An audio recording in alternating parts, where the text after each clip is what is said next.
Hi everybody, I'm Carmen Shenk and I'm the Tiny House Foodie, and I'm here to talk to you today about refrigeration. Now, if you live in a normal house with a normal fridge, you don't ever have to give refrigeration a second thought. You just put something in the fridge, and when you open it and pull it back out, it's cold. No problem. Now, in a tiny house, when you've got the fridge plugged into the tiny house and your house is plugged in somewhere, and as soon as you unplug the house, you unplug the fridge. And that's when things get a little bit tricky. So you really will have to start thinking about refrigeration as soon as you unplug your home.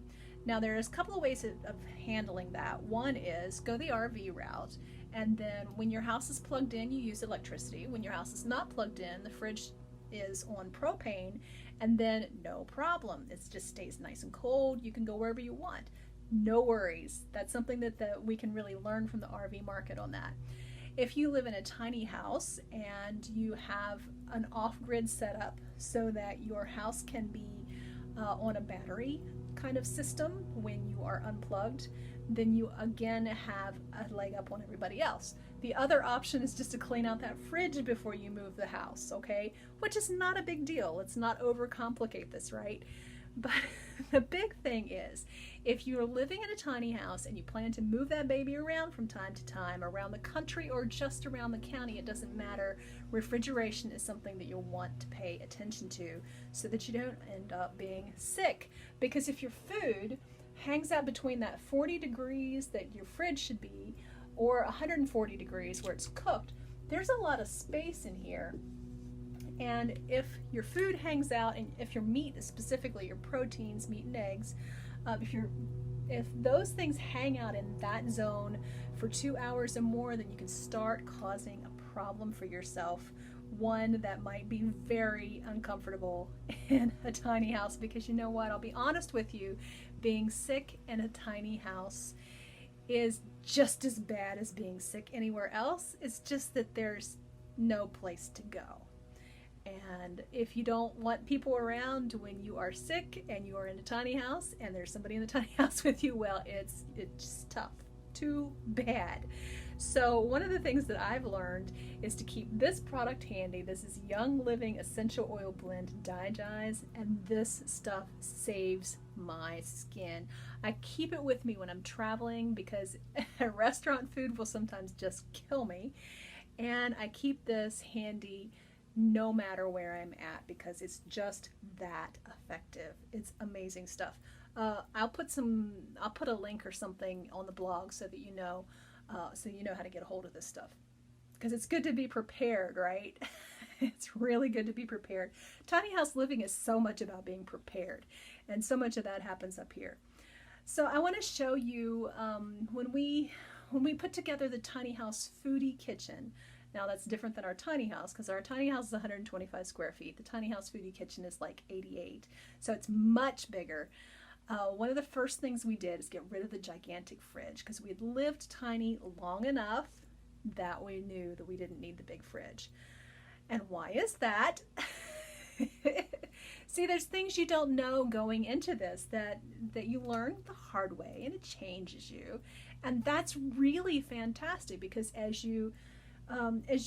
because going tiny, you make this list of things you need based on what you're used to.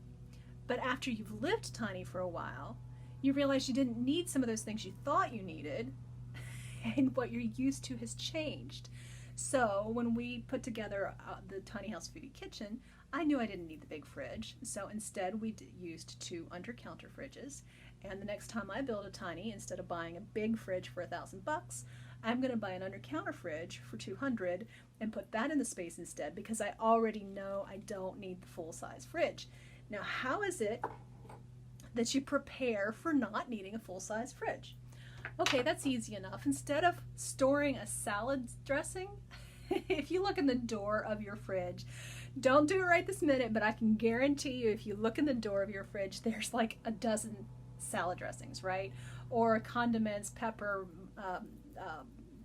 sauce, sriracha, all kinds of salad dressings, ketchup, mustard, all that stuff, mayonnaise, all that stuff is in the door of your fridge, and it's 1,000 tiny little bottles, and you don't think you can get by without any of it, But the truth is, if you keep a good bottle of olive oil and you keep a good bottle of vinegar and you keep some essential oils for flavors and some spices and some herbs, you are going to have, on average, a far better experience of dining, making salad dressing for the salad just what you need for that day, making the flavor different each time, using it as an opportunity for creativity. And suddenly you don't need to buy all those plastic bottles to put in your house. You don't need to store them. So you don't need nearly the fridge space. So, you know, I feel a little liberated by living tiny because I no longer keep salad dressing. There's no ketchup or mustard or mayonnaise in my fridge. There is a little bitty jar of preserves that somebody gave us, and it's delicious. It's still in the door, and there's a little bitty jar of wasabi. That's it. So yeah, tiny house living has changed us, and it's I would not go back for the world because I love needing less, and I love how it makes me choose fresher food, and that is so great. So one other thing I'll mention, because it came up in conversation when I was at the Jamboree, I went to the DIY village and toured the homes that had been made by people, not companies, but people. And they were there greeting the people as we toured their homes. And they were so gracious, and it was so cool to see these amazing, highly personalized spaces. And it was just so invigorating. And over again, when I asked, how has your cooking changed now that you live in a tiny house? One of the first things they say is we eat less meat, because that way you don't have to refrigerate the meat, because that's what becomes a health issue if it gets in the zone for too long, if it's in this kind of weird, neither hot nor cold zone. So people eat less meat. We shop more often. We are eating fresher food more of the time. Instead of shopping once a month, we may shop every week instead. Or maybe, actually shopping when you're hungry for a specific meal, and buying the food that's fresh and gorgeous that moment. We eat a lot fresher than we used to when I'm going to the grocery very often. So there's just some little changes that happen to your habits as you live tiny, and I'm here to help you see them coming instead of getting blindsided by them, because it's all changes for the better, I promise. Some of them may be a little uncomfortable, but for the most part, you are not going to be looking back wishing for another day. There is no greener grass anywhere. As long as you're watering the grass where you are, you're going to be just fine. So now here in the Tiny House Foodie kitchen, I will show you the changes we made when we moved in and saw that gigantic fridge sitting in the middle of the room. Stick around.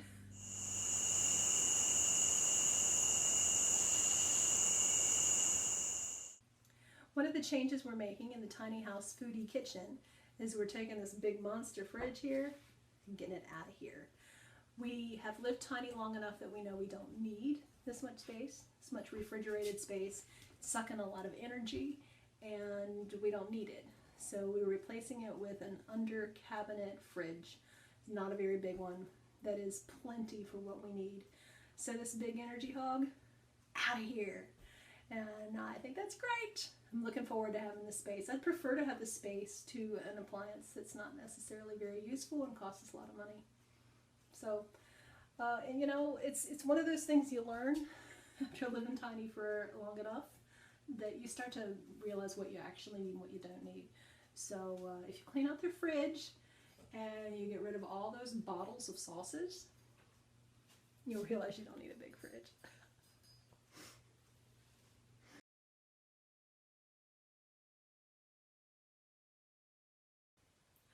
I'm here on a rolling chair in my Tiny House Foodie kitchen, and I want to show you what we did in the place where the big monster fridge used to be.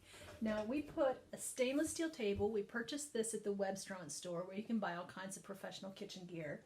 And there's no need to put anything on it on the top at all because it's got that great stainless steel top. But in this particular case, somebody gave us this piece of stone that had been salvaged from a house fire. And in between, I sacrificed a yoga mat to kind of cushion the stone. So this is all prep space now, and everything under there is available for storage space. And we keep, you know, garlic and potatoes and, you know, all the good stuff is in here. We've got onions and grapefruit and everything's down here. All of the vegetables that aren't on the counter are down here. I just got back from the grocery. Can you tell? I totally choose the food by color. It's gorgeous. It was a beautiful day at the grocery store. Anyway, I think that's everything I wanted to tell you about refrigeration. If I have forgotten something, I will add it to the blog post. So make sure you don't miss that. I'm Carmen Shenk, the Tiny House Foodie, reminding you that we can live tiny, we can enjoy simplicity, and we can eat really well, and even enjoy some additional space where the fridge used to be. Thanks for watching. I really appreciate it.